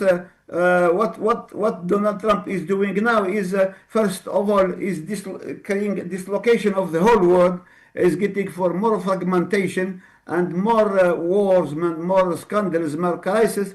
But in the end of the day, I am sure there will be some wise people who will ask, once Donald Trump is no more in office, they will ask for how to reshuffle, how to review, how to reformulate a new system. Because, as I said so many times, the international system inherited from 1945 has come to the end, and now we have to think of how to review, how to set up a new international system based on of course, solidarity, based on respect, based on cooperation, based on interaction. But this can be only achieved once those who are instigating and who are of course, triggering war all over the world will be no more on the scene, in the sphere, in the political sphere. I think. But of course, thanks to God, there are still people who are really believing in the values of solidarity, of trust. But they are just a margin compared to the whole idea that the trend now is only war and of course invasion and so forth. But as I said, in the end of the day, there will be still some people who will think in the wise way, in the coherent way, in balanced way, from all this rotten situation. I am sure there will be some word of optimism and hope for the future of the planet. Indeed, it's about optimism. It's about shared values and making the world a better place.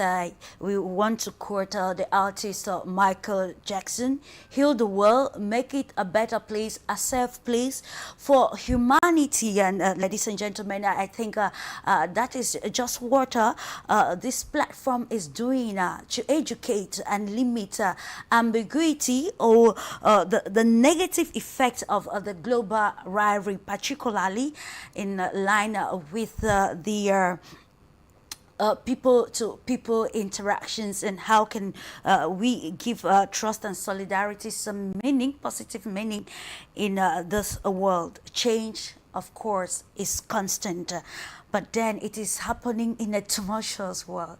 How can we circumvent the consequences of this?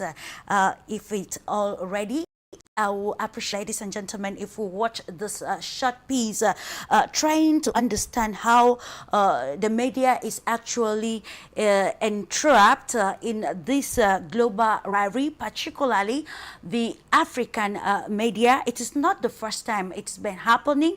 Reports have been emerging, tagging journalists personally, and of course, Pan-African media outlets.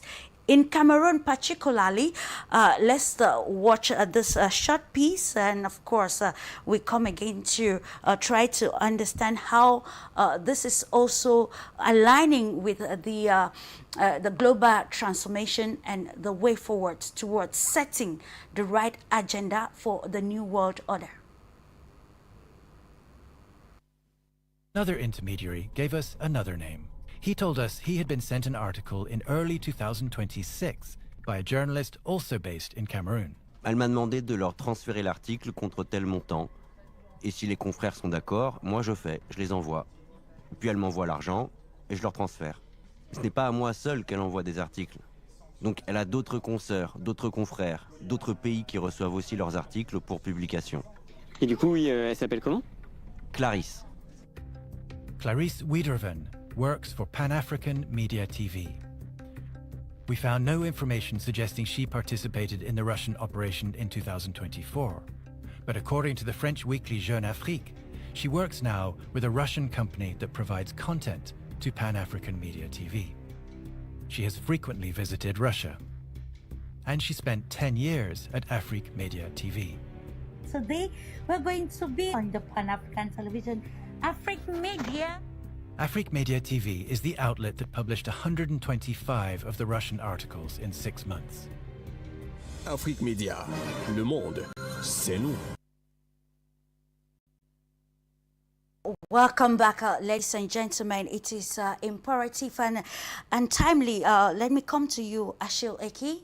We are talking about the African revolution that is happening, and this revolution has been championed by the African media. But then with such reports, let's try to see how this can be addressed to ensure that it doesn't kill the, the agenda, the major agenda or agency for the African continent, which aligns with the revolutionary ideology of the Sahel leaders, and even a reviewed or revitalized African Union agenda. Well, I think what this video reveals is the fact that,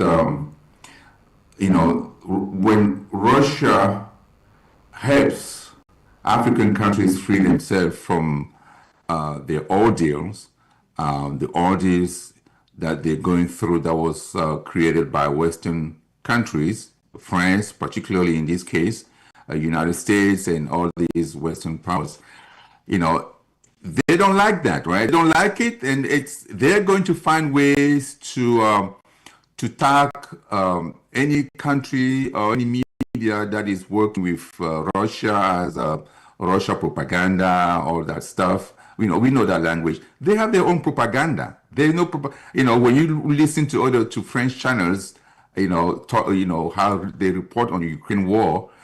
At the beginning, back in 2022, they were all upbeat, talking about, this is going to be an easy ride. Russia is going to be killed. They're going to be destroyed. They're going to be broken. And they're transposing in Africa the issues that the Europeans, the Western countries have with Russia. They want to transpose that in Africa. So because they don't like Russia, we Africans should not like Russia. But Russia is our natural partner in Europe.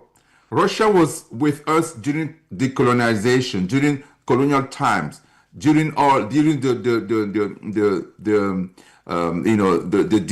division of Africa in 1884 or something like that.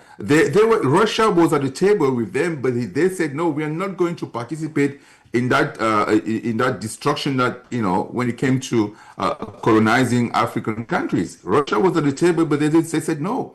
And they came to support us for our independence. Many countries in Africa, South Africa, Cameroon, Russian countries, Russia, you got Cuba, you got other countries that supported Africans fight for independence. And so once we've reached that independence now, we have to cooperate normally. We have to have a natural cooperation. But France will not like that. They will not like that, they will not accept that. And so therefore, they keep trying to paint us as living, what is that? What do you say in French? Quitter un leader pour aller vers un autre. They're accusing us of leaving France to go with Russia, but we're telling them that is your point of view. That's not our perspective. What we're doing in Africa is to find a leverage that is going to help us free ourselves from the chains of colonial powers like France. They don't want to acknowledge that we can think for ourselves, They don't want to accept that we can have our own, we can make our own decision, which is why the silent countries, the recent decision that they took that the Burkina Faso took was to break relationship with France altogether. President Traoré decided to break all relationships at the ambassador level with France. So there's no more direct relationship between France and Burkina Faso today. And it looks like it's going to go the same way with Mali and Niger if France keep pushing, because they don't accept that. They don't want to accept that we can make our own decisions. So they're going to use they're going to do a hit job like this, trying to portray Clarisse as a Russia propagandist that is doing this, that is doing that. What is your problem? We have so many French channels in Africa. We don't even count. We're tired. We've been bombarded by those channels for as long as we've been around on this planet. But the small moment that we find a different sound, a different way of doing things, that we like, that works for African perspective, for African interests. No, they're going to fight us tooth and nail because they don't want to let us, do what we want. So I think we have to disregard that and look at it as propaganda, Western propaganda, and then keep doing our work, because what we're doing here, when I sit here on the panel talking to Purnima, talking to Mr. ZAGHLAMI, talking to Mr. Sharma in India that I've never met, this is beautiful. This is the global South working together, trying to find common solutions to our issues, because we all have the same issues. The English people came to India and decided to colonize you and subjugate you and use and take your own resources, fight you, kill your people, kill your forefathers and all that stuff. We remember Gandhi, we know what Gandhi did for India. So all this history that we're learning, when we meet together like this and share our experiences, what we can do, about the solutions that we have. Oh my God, they don't like that. This is why Clarisse show is fantastic. It hurts those people. When they watch it, they're going to cry. They don't like, oh my God, we are being forgotten. We are. Every time you look on social media, you see French people crying that, oh, Africa doesn't care about us anymore. What have we done? Oh no, well, they shouldn't abandon us. Where are we going to go? Africa is our continent. We have. All kind of crazy stuff that they're talking on media, because they don't know what to do. They don't understand having rural relationship with people. The first time they came to our continent, they violated us. It was a crime. They committed so much crimes. When we talk about Algeria, oh my God, I watched a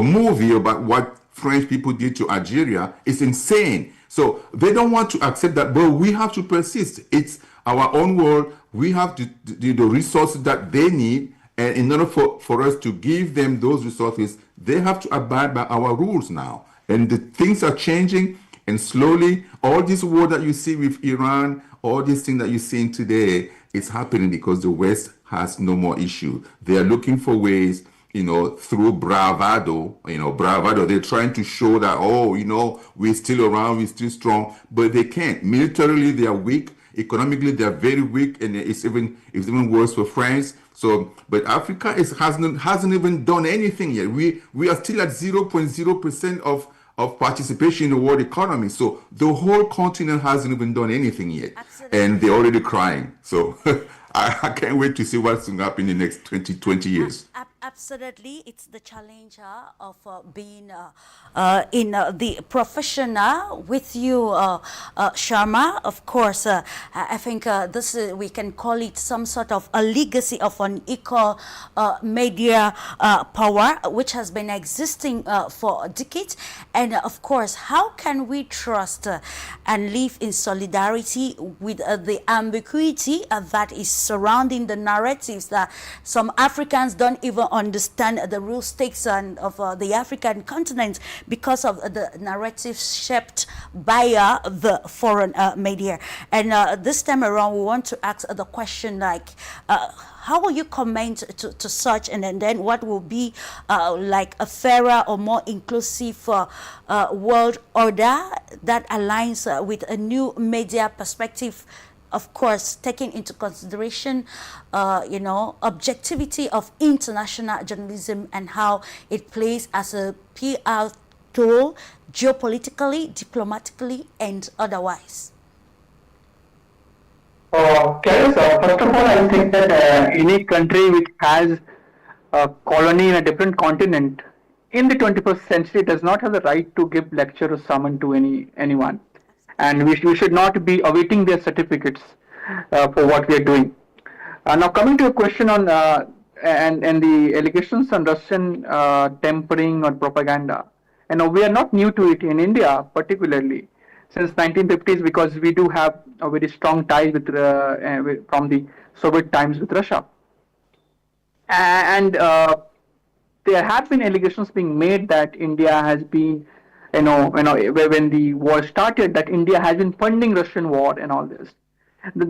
It was asked to Dr. Jaishankar, our foreign minister, also in one of the interviews, and he answered it very practically that the reason why India came closer to Russia was not merely because India and Russia were natural partners, but there was also a context to it, that when India was championing democracy, was following the liberal order and all the creating institutions, liberal institutions, the West, which was preaching democracy, liberty, liberalism, was siding with a military dictatorship, that was Pakistan, in the early 1950s, 60s, and for a very long period of their independence, Pakistan has been a military dictatorship.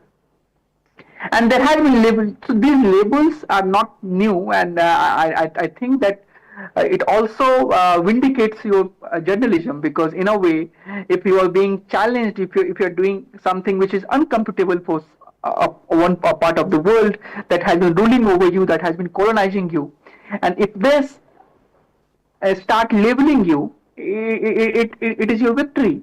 It comes as a vindication of your journalism in a way.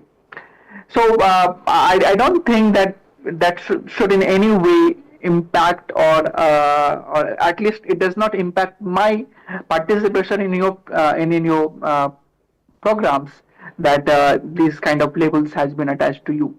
Now, the problem is, obviously, for 200 years, for 300 years, these sections of the world, they have been seeing the world through a particular lens, that is Eurocentric lens, that the world has to be seen through our lens, our prism. The world should be picture perfect as per our ideas.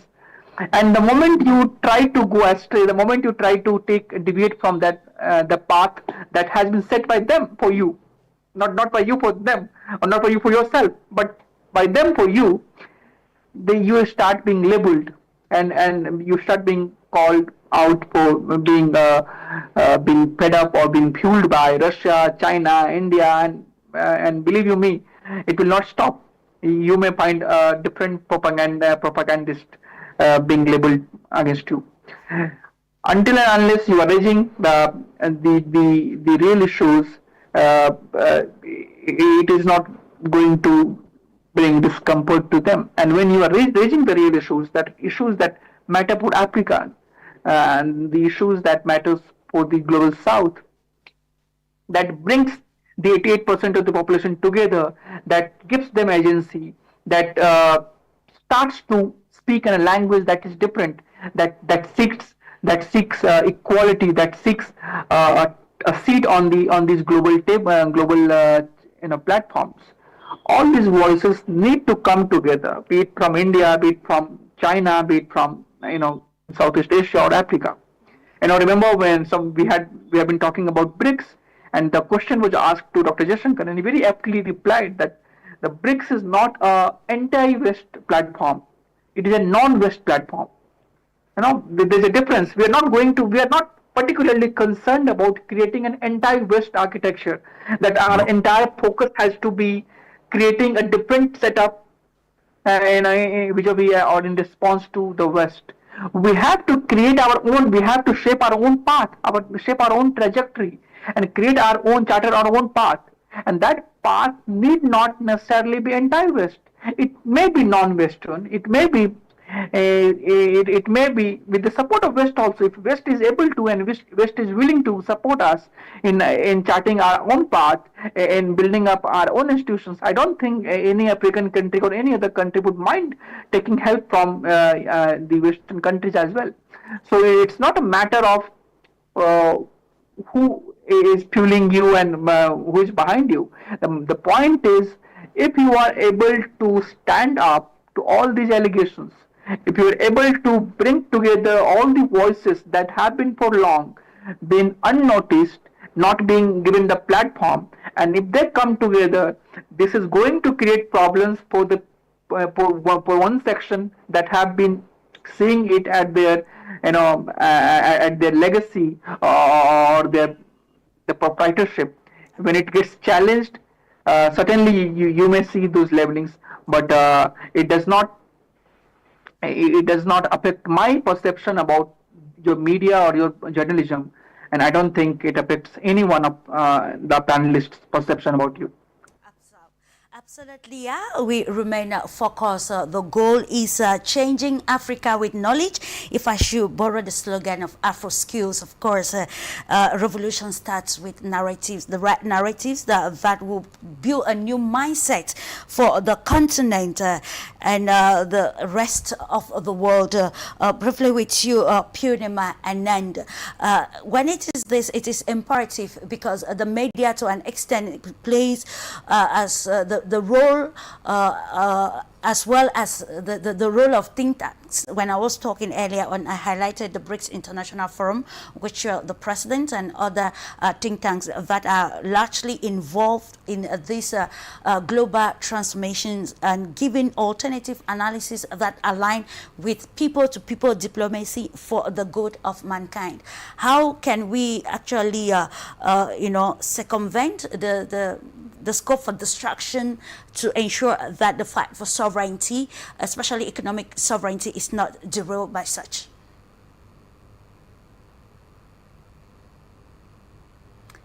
Thank you, Clarisse. First of all, I would like to congratulate you because your media is struggling very hard with the European attacks and European misunderstandings. So here BRICS comes. Because we know that BRICS is a new economic alliance and we don't have any headquarter, we don't have any treaty, but we united because we are into same boat that we have to search our opportunities, our motherlands need to be developed. Because in Europe, during last 75 years or 80 years, whatever international policies they made through their international institution, they keep in their mindset for themselves. They divided the world in black and white or Muslim and Christians and other gender inequalities. And from last 80 years, we are trying to overcome from these differences. And we are fighting, we are doing different exercises to combat the problems of our countries. But now, again, what is happening in the global south or BRICS countries, we are trying to unite ourselves to develop our countries with our resources. This is the important thing. And earlier, Europe and Western countries and America try to explore our resources and they develop for themselves. But their highest development is now not useful for them because it was a artificial development. Now environmental issues are creating crisis for them. They don't have food. They need their food from the Africa, from Asia. They don't have natural products, medicine products from their countries. Okay. They don't have energy because in African countries, in Russia, in UAE and Gulf countries, we are having enough resources of the energy. What human needs. This is all we have in our surrounding. And if you take the example of India, in our rural India, in old time, our rural villages were self-sustained. They were having everything in their village. They don't need outside. We are having ashram system where only salt comes from outside. Everything they develop inside, clothes, food items, any vessels and other things. So a human was very good friend of animal. Cow was the main resource to give the nutrition food, and we can resource it for the long time also as well as short time. So we were having very rich civilization, rich culture and rich resources to survive naturally. But this Western world and American world created artificial world and strategies, geopolitics and very heavy infrastructures for all of us. And we were following them blindly, or we can say that we were trusting them, because after Second World War, we were not in the position and our countries were not so well educated according to them to understand the geopolitics of the other time. But now digitalization and artificial intelligence connected us, and we can understand all countries' civilization in very short time. I recently visited China, and I find that they are having higher industries and lower industries very good balance, and they are giving cluster approach to their young generation. They are having handicraft development. They are having their Stone Age civilization development. From the Stone Age, they develop so many beautiful, embroidery and handicraft, and they are presenting it to the international community as a gift. Similarly, in India, we are having rural India. We are having 80% population who is depending on their own natural resources to time food. One side, we are having very big multi-billionaires in our country, in India, but another side, very high level of poverty. We need to balance it. Why it is imbalance? Because we are one side following Western policies and one side we are having our own natural resources. So now what we are saying through BRICS, come together, have dialogue and connect people to people, because if communities will survive, then humanity will survive. We cannot have global one window orders or strategies. We are having different skin, different environments, different geological environmental situations. In Africa, so many countries are having very high temperature, more than 40 degree and approximately 50 degree. And if you go to Russia, you will find they are covered with snow for 6 months. What a big contrast. How we can compare African and Russian people together at one strategy. So we need to understand that what is the need of the people, and we should make strategies according to them. That means local governance is required, and governments, central federal governments and international governments and international institutions understand the need of local communities. Absolutely. This is important. Indeed. So then if they will listen them, if they will not try to rule them, then real human development is possible. And we trust that we should have people-to-people groups like BRICS International Forum. Since last 20 years approximately, we are struggling and we are not going anywhere through the governments. We are going ourselves, and you please believe me, it is difficult to say that I don't have very big funds, but we are having very good international groups, and they are also not having any international fund from World Bank or from any other international organization.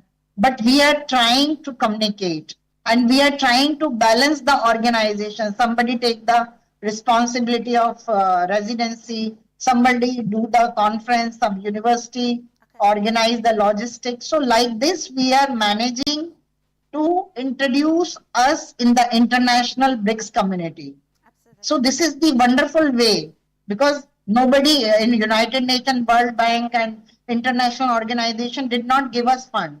And we did not wait for those funds. We did not wait for the billionaires fund. We did not wait for other any high-end infrastructure organization to support us. We spent our own time, own resources, and friends help each other. And Clarisse is also, I am observing her from long time, and this global organization, global organization is developed by many international friends, and we always come together when somebody needs. So this is the way how people to people collaboration, cooperation, and survival is possible. So we survive our groups, BRICS International Forum, and many other organizations like Globus I know, and many African organizations. And today our colleagues have spoken about Western Africa. So we know how French organizations were ruling them, but together they combine their countries together, and many times I am witness that in Africa how elections were happening. I visited there as an observer, and I find that what is the consequences happens there. Once we visited to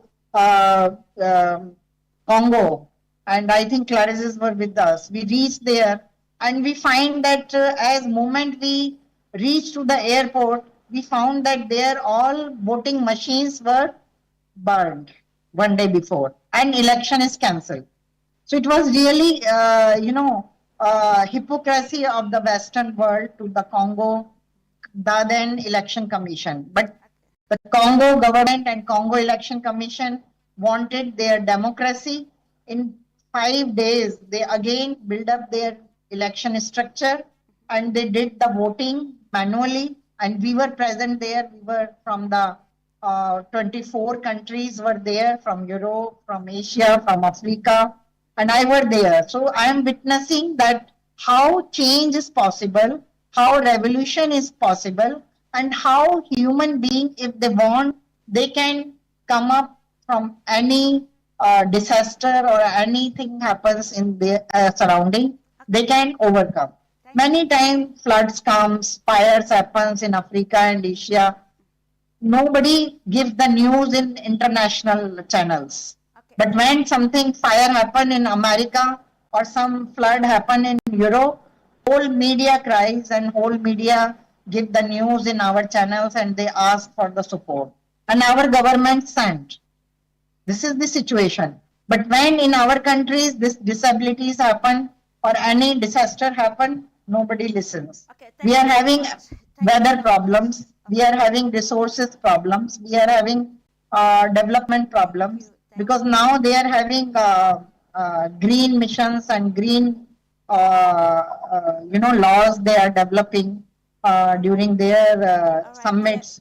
So they already developed. They developed the highways. They developed the high-end machineries. But when Africa and Asia will rise, they need this kind of development. Then they put up the environment laws on us.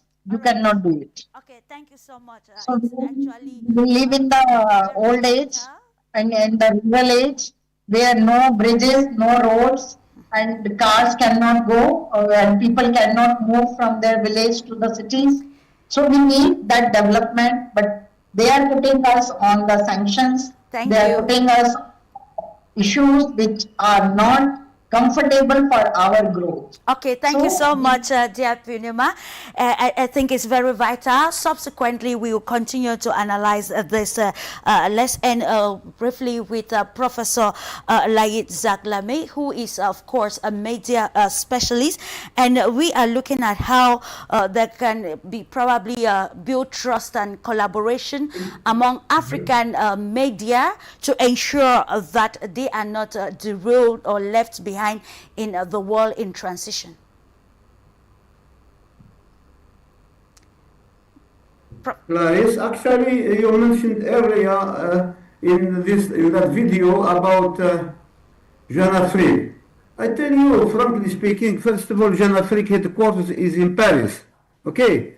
And I consider Jeune Afrique as a tool for recognizing Africa, the way they are portraying and of course drawing Algerian picture is just a new form of colonialism. That's why, and you put it rightly, Africa needs to reinvent, revisit its own media, and we should. I think we have a very good experience with some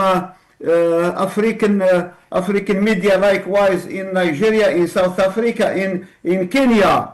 But unfortunately, what happened about a few days ago in Uganda is a shame on the face of all politicians, because within the government of Uganda, they decided to close Nation Media Group, which is Kenyan one. This is completely against the common sense. African, if we want to have our own dignity and our independence and our transparency, politicians in this continent should give more impetus, more freedom to the media, and the media can get their own responsibility, can restore, reinvent their own image. We don't need, of course, as you said, I am professor of media, and I wrote, as a matter of fact, an article about how the world media, and particularly Western media, which is in charge of the whole world, is portraying, is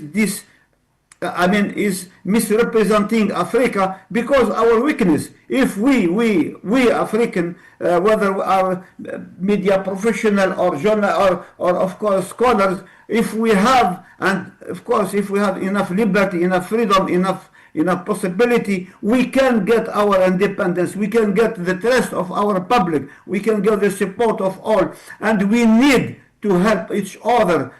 We don't need to be given a lesson from outside Africa. And as I said, I take the example of Jeune Afrique, which is, as I said, which its idea is to recognize, to praise the good spirit and the good support of Africa, of French colonization in the continent. So we should be aware. But on the top of that, instead of insulting other from outside the continent, we should look out to ourselves. What have we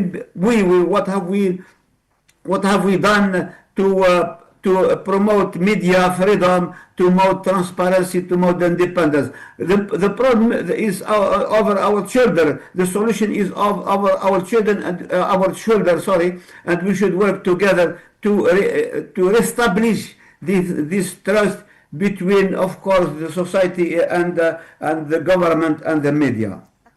Thank you so much, Professor LAEED. Ladies and gentlemen, of course, it was indeed an insightful discussion. I know there's a lot to say in line with trust and solidarity in the world, but we are going to come to that subsequently. Just to note that in the preamble, we asked the question if the world can still unite. And of course, there's a school of thought that says the question is not really whether the world is connected. It is clearly connected for sure. It is now the real question as we culminate this program is to ask whether or if the world can still trust itself to act together through lines of diplomacy, geopolitics, religion, custom, and of course social connections. And it is on this note, ladies and gentlemen, that I say thank you to our great panel of experts for the great insight, and also to the technical team for ensuring a smooth flow of the program, while appreciating our millions of viewers out there for trusting the Pan-African media. The goal is one, and of course to ensure that there is a media agency that talks about and sees the total liberation and sovereignty of the African continent. Thank you. And of course, stay with us. Bye-bye.